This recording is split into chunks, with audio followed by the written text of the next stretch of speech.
Mame fa na se ma PENDREAM TV. PENDREAM TV de osia dem yopo. Last week Saturday, NPP Etoaba Dr. Mahmoud Bawumia as omo kind before obedi party na nim and then take them to election 2028 to face the NDC Amanyokoro. Now enkomo bi akoso in the studios of Pan-African TV. Yeah, suggested say NPP aware said Dr. Mahmoud Bawumia there is no way he will win a 2028 election. Name say Omanto Aba Enyinam Ghana Ebenka say why you to Dr. Mahmoud Bawumia and Madam Peno. NMT and Omujinazo selected Dr. Mahmoud Bawumia as a flag bearer. This is the second time Dr. Mahmoud Bawumia as a flag bearer. And to this time, no. So when Timmy are winning election, though they know that he's not going to win the election, the party will dump him and go in for Brian, a champion. Is this a trap for NPP? As said Dr. Mahmoud Bawumia, and I say genuinely, they want Dr. Mahmoud Bawumia to lead the party in 2028 and then beyond. Members will be coming home. The details of this story from the studios of Pan-African TV. A higher PENDREAM TV, the political news ne esema hodwa hitwebu Ghana any the bro. So you need to subscribe to the channel no bell notification no na share ma afoforo ensa enkebi. We na sana eboa ema ye dwumadi ekoso. Afen so ye post video bia YouTube be bon kaye na wanya bi ati. Yentie enkomo a ekoso ewo Pan-African TV concerning allegedly trapper NPP. Dr. Mahmoud Bawumia. But you see, I want us to put certain things in context.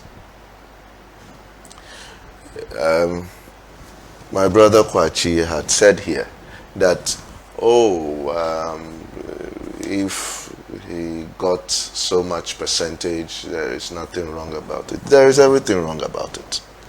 And I'm not going to compare the NPP with any other party. I'm comparing the NPP with itself.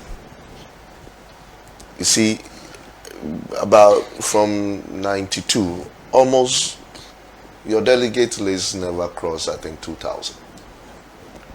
But these were delegates who were organically procured.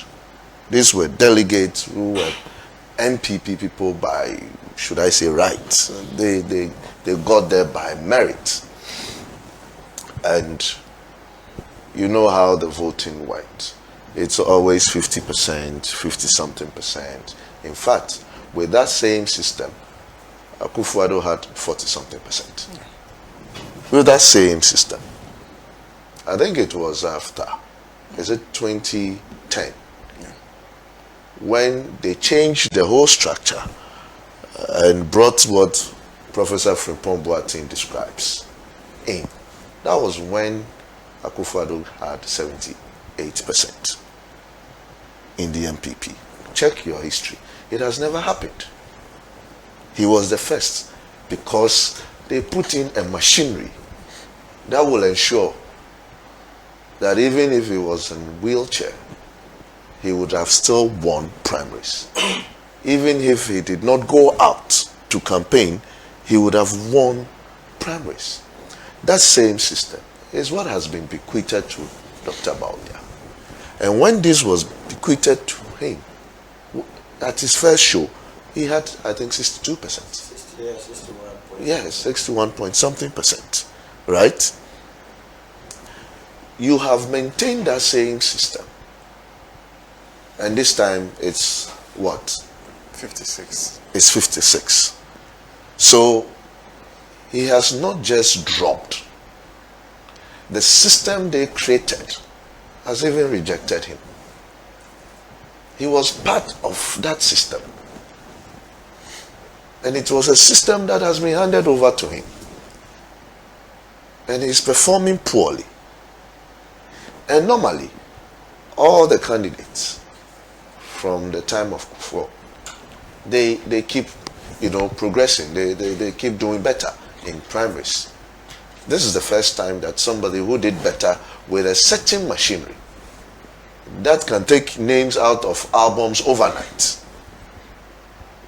that can change a whole register overnight. That is the system they have. You couldn't still obtain 80% or 90%. But it is their party. We can only piece in small, but it is their party. Now, the other thing that we would have to look at is what was this mindset of the delegates. This is a product that has been created basically by the Akufo-Addo legacy. I mean, and this product has been sold once and it has been rejected. If we bring in Brian or Ken, what we are trying to say is that in the first place we did not believe in the man, and let us not forget, I don't know whether to say tribal or religious. The NPP has always been accused of, dropping the Northerners after they have used them. That has been the narratives against the party. So what the delegates are thinking, okay, let's present him for the second time. We are sure, we know he is going to lose. But when he loses, then it becomes clear to everybody that it is not us who did not present him. We present him and you did not buy him. That is all that has happened. That is what your delegates have done. They did not vote for a person who they expect to win general elections. No. They voted for a person they knew so well will lose the next coming elections. But when you lose, then it is on your head. And they all know it. The reason why Brian showed up strongly in these primaries is for Brian to say that we know you are going to lose the general election. Yes, you will win the primaries, but you will lose the general election. So let me put myself in there strongly and be the next alternative after you have lost the 2028 elections, which you will lose from all indications. You will lose, one, because all candidates who went for this election did not, on a single platform, and I listened very carefully, provided any alternative to the current government. Yes, it's your internal elections. Look, they couldn't even identify a problem that needed a solution. Oh, please. But they did. All the candidates. I mean, so what has Israel got to do with us in Ghana? You know, I am saying that all candidates, all of them, none of them, I heard none of them professing any solution whatsoever or identifying a challenge we have as a nation that needed their attention. The one who came closely to doing that was Ken, who was on the run with jobs. Well, he attempted also telling us how he's going to create the jobs and all that. But you see, that is also another thing. I mean, we keep saying jobs in this country when we don't even understand the jobs. If you create factories, Nkrumah created a lot of factories. Nobody has done more than Nkrumah did. But where we miss the point is that our agricultural base was not linked to manufacturing. So although we were manufacturing, we still needed a lot of imports to do manufacturing, which again puts us in a position where we have to so much rely on the foreign currencies, which affects our currency itself. So there are issues there. But we could say that, yes, he clearly identified something that he spoke on. But look, on the plain platform, that was not their interest. Nobody, and why I say so is that none of the aspirants, even with what Ken said, challenged Ken that, oh, these jobs, this is how you do it better. So it was not a conversation among people who really were coming with the interest of making sure that this country is at a better place than it is. No. They were coming with a mindset of being a president and having the largesse of the office of the president. That is all. Ghana was never in the picture. It was not in their interest at all. Because even the man who was talking job, no one engaged him on that. None of them. None of the aspirants. It is to say that, Maza, this is not what we needed. And how do you expect Ghanaians to vote for you? Now, the delegates have done well. They've elected Dr. Bawumia. The issue here is how, I'm just looking at how the NPP is going to rebrand Bawumia to the people of Ghana, as to say that he's capable of managing an economy. That is where I am at a loss. How you are going to do it? You have nice strategists in there, but we know them. And I look at them and I ask myself, how are they going to tell us in any way that this man who failed at it, who failed at managing this economy, is now all good, is back, he's read his books, he's recollected what he was taught in finance and in economics, and now he's going to do better than he did as a vice president and the head of the economic management team. Well, I did not say he was the head of the economic management team. They said it, and they mentioned the people under it. I did not. He said it. He said it. He in fact mentioned the people who will support him on that platform to do his work. So please, that one, it is not, I don't know what is called mate. It was a ticket of a president and a vice president. And I knew that my vice president then was responsible for managing this economy. That went into tatters. That he managed so badly. That is what we are talking about. I am saying that before he became vice president, he has gone out there, touted policies, criticized the then government, right? And professed some solutions. He had opportunity and he couldn't justify why he said in one of his lectures that when you play politics or propaganda with the economy, the currency will expose you. Now, when the currency exposed him, what did he come to say to us?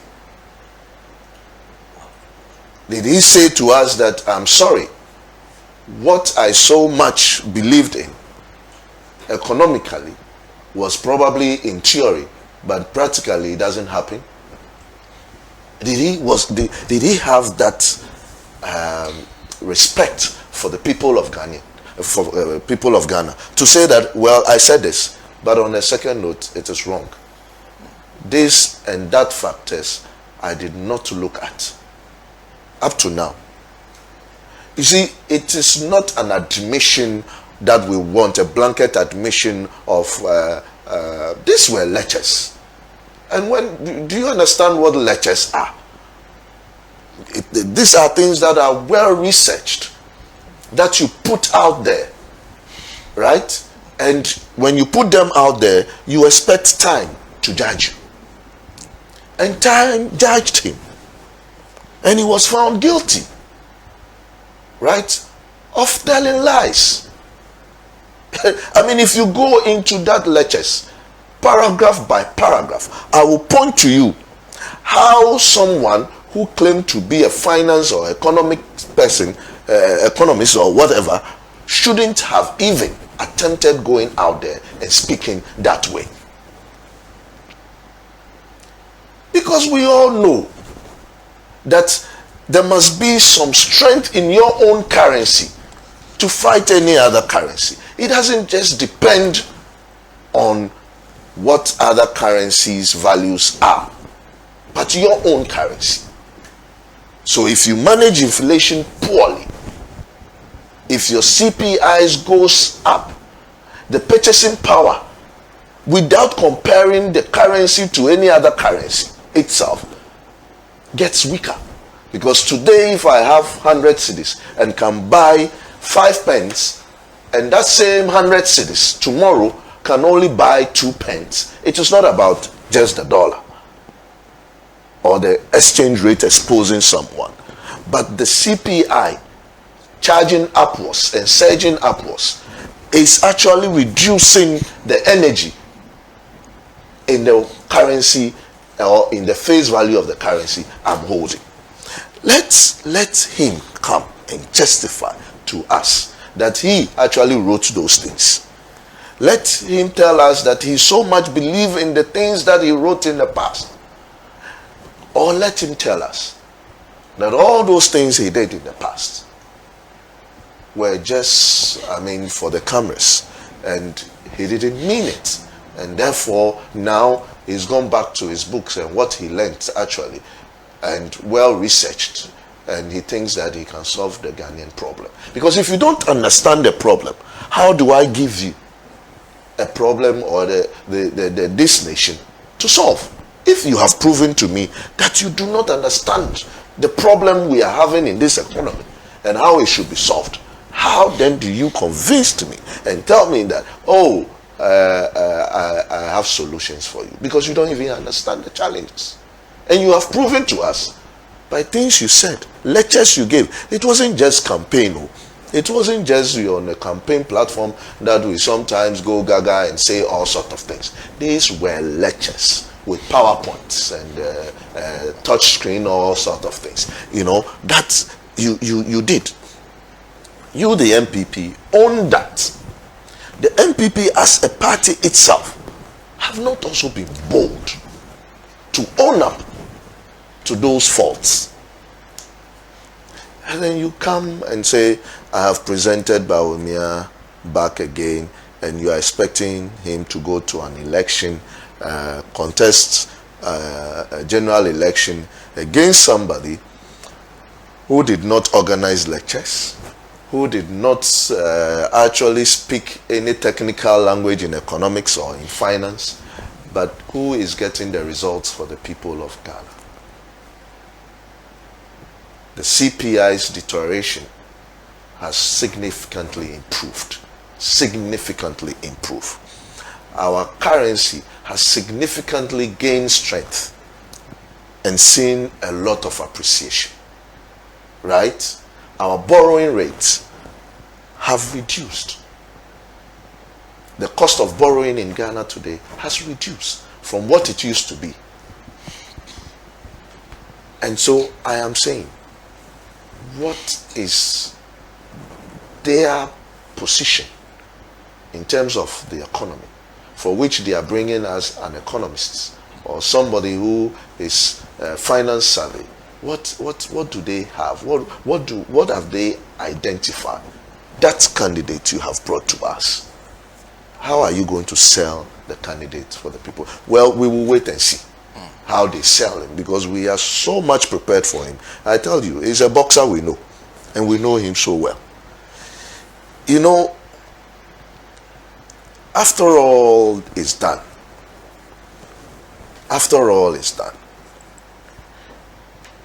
they are going into another elections. to elect the chairman, the executives of the party. And trust me, this is what is going to happen. The brutalities will start here. Where everybody suspected of siding with the other two, mainly Brian, and then as for the other two, there are also other two, they don't really care about them. Edutrum, and they don't really see even them in the elections they went to. So that is so that thing.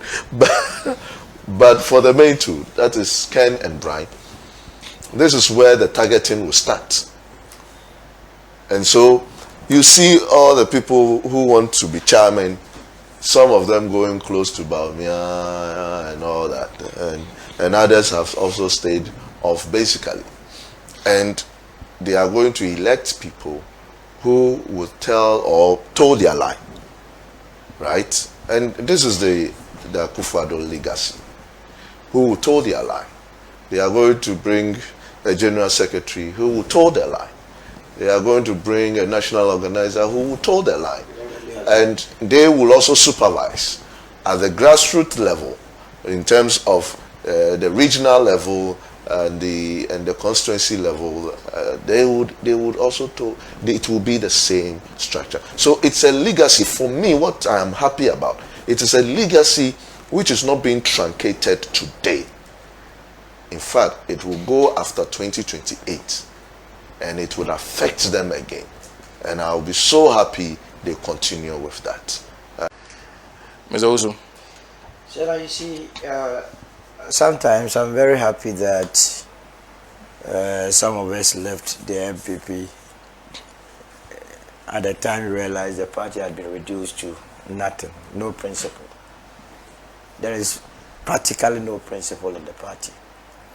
That if a party decided to go to court in 1994, remember the NPP versus the Attorney General on the 31st December celebrations.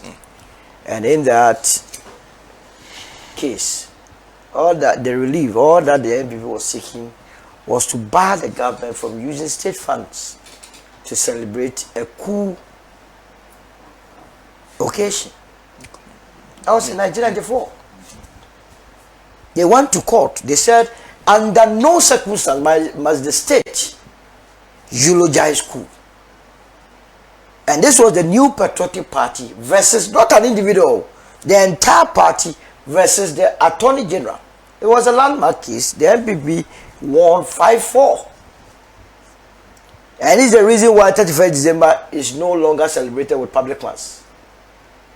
So they should have been the first people to be calling for the removal of Kotoka from the airport. You understand? As a country, we must have what we call national agenda. What is our national agenda? When the entire world is celebrating Kwame Nkrumah, as a matter of fact, anybody that stands anywhere and says that Kwame Nkrumah didn't do things, he didn't get certain things wrong, I will be the first person to question the person's integrity. How can a human being be in this world and say, I did certain things and I didn't get it wrong? He got a lot of things wrong. But as a country, you must have what you call a national agenda. Your hero who is being celebrated everywhere. When I went to Washington, I was in the Union Building, I was reading about Kwame. I looked at all the people, the monuments that were there. I felt proud as a Ghanaian. You know, I'm not coming from the CPP background. But I'm so happy that at least the name of Ghana is being represented by Kwame Nkrumah. So if you're beyond all the arguments, I've read what Professor Azari has written. He's thinking on the theoretical point of view. But if as a country you want to develop along agenda, national agenda, then we are blowing hot and cold. That in one breath, Ghana sees Kwame Nkrumah as a hero. Now the first point of call, the name that you see is Kotoka.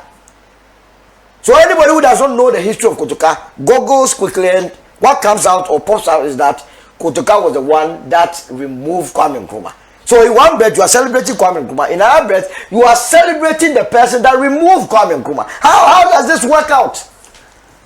Why must this even be a debate?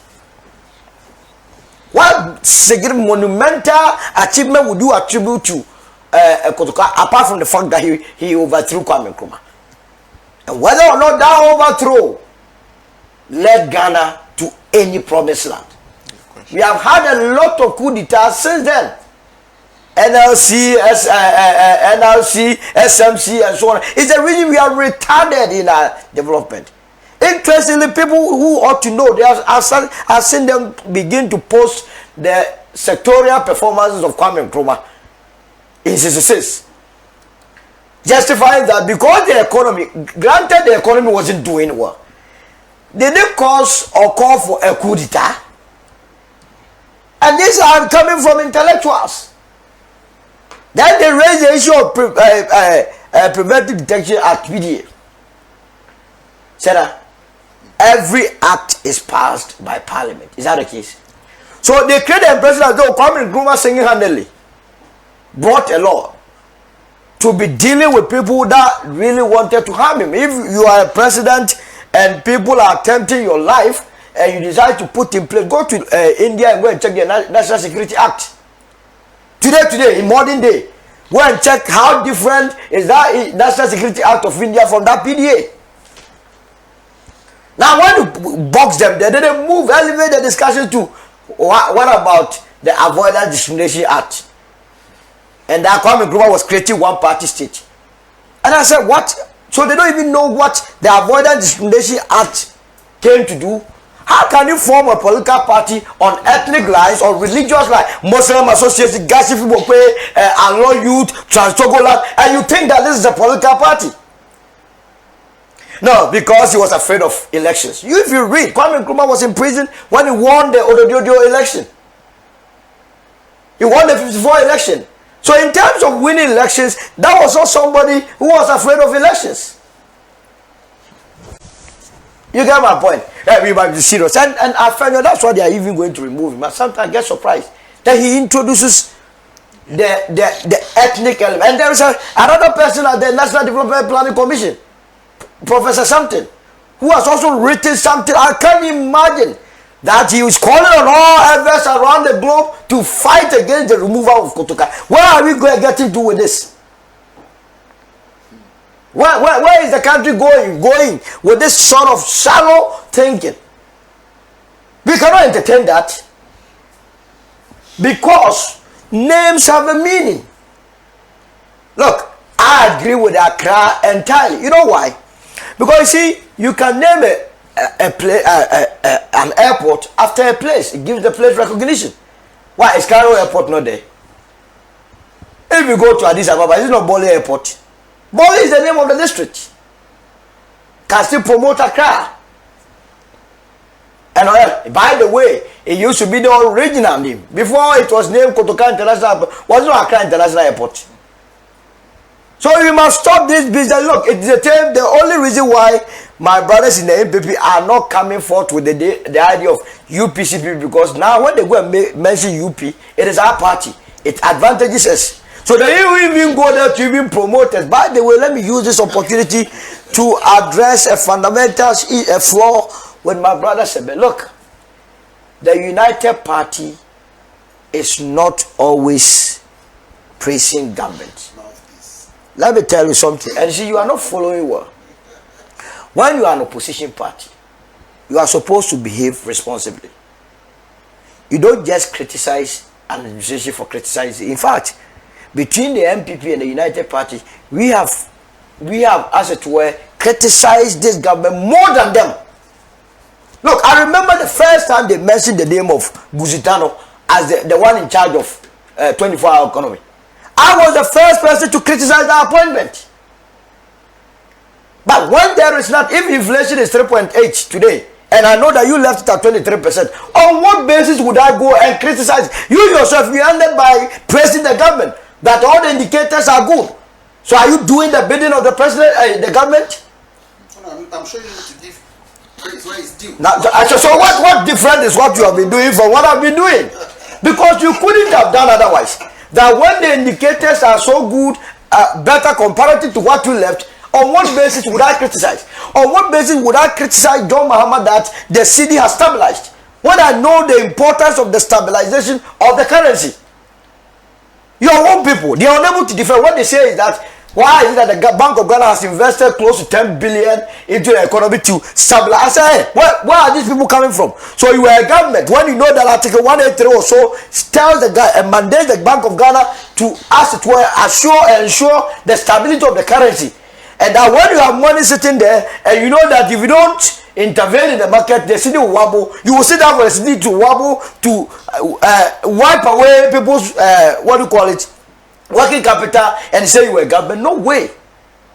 But what we from the United Party will not do is that we will criticize blindly. That's what we will do. Look, as a government, it is not that the Auditor General's report is going to come. Is that not the case? Yeah. So if they were strategic enough, and no wonder Afenyo last time told all of us that the 2025, the whole of 2025, they never had any strategy in Parliament. And when he said, I said, hey, we were just doing anything anyhow. And that now that Dr. Mahmoud Bawumia has come, they hope that he will give them directions. You understand? Because as opposition, they think that the work of opposition is always to oppose. No. Okay. You understand? So the name is long overdue. They must clear the Kotoka and immediately replace it with Accra International Airport and we move on. Thank you. Thank you. Thank you very much. Just a few. Over to you. Well, I mean, there's so little time that it's impossible to do a comprehensive analysis of this matter. So I'll start by stating that I am 500% in favor of changing the name from Kotoka International Airport to Accra International Airport. 500% in favor of that decision. What I reject is the ethnic analysis, is the base, childish, stupid ethnic analysis which has found its way into this debate. So those who use ethnic analysis to justify the change have a problem. And those who use ethnic analysis to attack the change also have a problem. We are building one Ghana. That was the national goal from independence to today. We are building one Ghana. Every Ghanaian national is entitled to the resources in Accra and the resources in Paga equally. The people of Paga are not entitled to the resources of Paga exclusively. In much the same way that the people of Ashanti are not entitled to the resources of Ashanti exclusively. We are building one Ghana. That is the national objective. Look, it's important, as Solomon Owusu said, to recognize the NPP's own recent history. Yes, the NPP went to court and got a court decision saying that all coup d'etats should not be celebrated. That's a decision which the NPP instigated, that all coup d'etats. It was not just the decision. The NPP went ahead and changed Sankara Circle to Obechebi Lante Circle.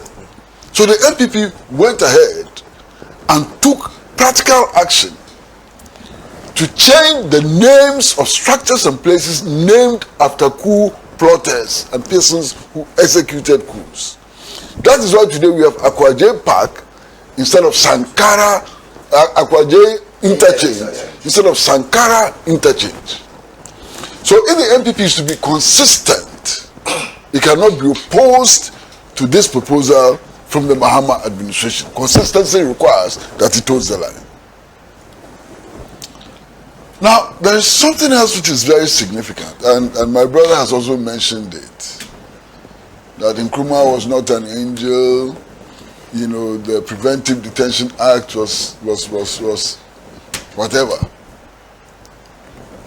Fortunately, my brother, you are a lawyer. Show me one country, and I mean one country in the world, who does not have a Preventive Detention Act today. Show me one country in the world. If you look at our constitution today, under certain circumstances, citizens' rights are suspended. Go and read the provisions on the Declaration of Declaration of War and so on. Under some circumstances, the Patriot Act in the United States of America, is it not a Preventive Detention Act? The Patriot Act. Britain has the same law. Germany has the same law. So to pretend that only the Nkrumah government instituted this law is dishonest. Because every government in the world has one form of Preventive Detention Act or the other. And so I was right. It is under the Patriot Act that people were arrested all over the world without charge and trial and dumped at the Guantanamo Bay in Cuba by the United States of America. So let's be fair to the facts. In any case, what was the substantial difference between the Preventive Detention Act and the Protective Custody Law? What was the difference? This was the law under which all CPP activists, including pregnant women, were arrested and detained without charge or trial. So please, let's be fair to the facts. Preventive Detention Act cannot be put on the neck of the Convention People's Party and the CPP alone. Every government has had a Preventive Detention Act one way or the other. You see, we will have enough time to discuss these matters on Ghana's Day of Shame, the 24th of February. There will be a public forum on these matters. And that public forum will be transmitted live on Pan-African television. So those who have time, please listen. It will help. And those who can afford it, they should come to the headquarters of the Socialist Movement of Ghana, where these issues will be debated in detail by Ghanaians and non-Ghanaians together. People from the United States of America, so we'll all be there to discuss these matters in detail. But you see, February 24th, 1966 coup was not an ordinary coup d'etat. It was not an ordinary coup d'etat. In fact, it's a very, very special coup d'etat. What went into it has not gone into any other coup d'etat in Ghana. Why?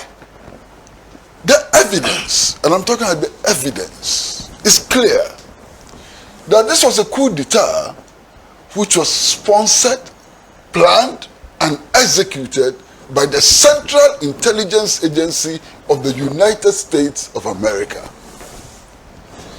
The evidence is in the declassified documents of the CIA. The evidence is in the testimony of Philip Agee, who was one of the most prominent agents of the CIA.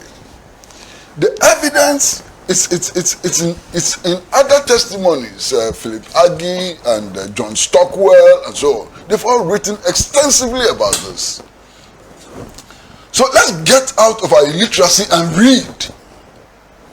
The evidence is in a book titled The Great Deception, How Nkrumah Was Overthrown, which is the publication of the declassified documents of the CIA with comments. It's available at the Freedom Bookshop. You can get it right now.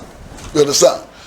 The evidence is in a book authored by J.D. Mahoney, the son of the U.S. ambassador at the time, using his father's documents and so on. He's provided the evidence to show that that coup was planned, instigated, supported, sponsored by the Central Intelligence Agency of the USA. So the evidence points to the fact that the 1966 coup was a direct foreign attack on national sovereignty.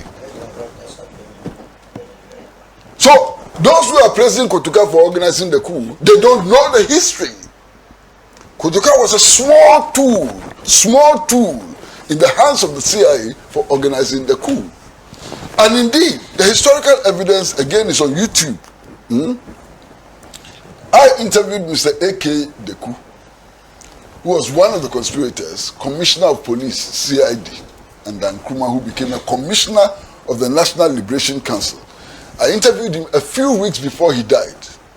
A.K. Deku was chairman of the Council of Elders of the New Patriotic Party, and I interviewed him for a program on TV3 called Hot Issues. The whole program as we speak is on YouTube. Go there and listen to A.K. Deku. I asked A.K. Deku to evaluate Nkrumah. A.K. Deku said that Nkrumah is the best president that Africa has produced, not Ghana, Africa has produced. I asked him, why then did you join the conspiracy to overthrow him? He said to protect his life. And that if he had opted out of the conspiracy, he would have been killed. So he went along knowing that what he was doing was wrong. Okay?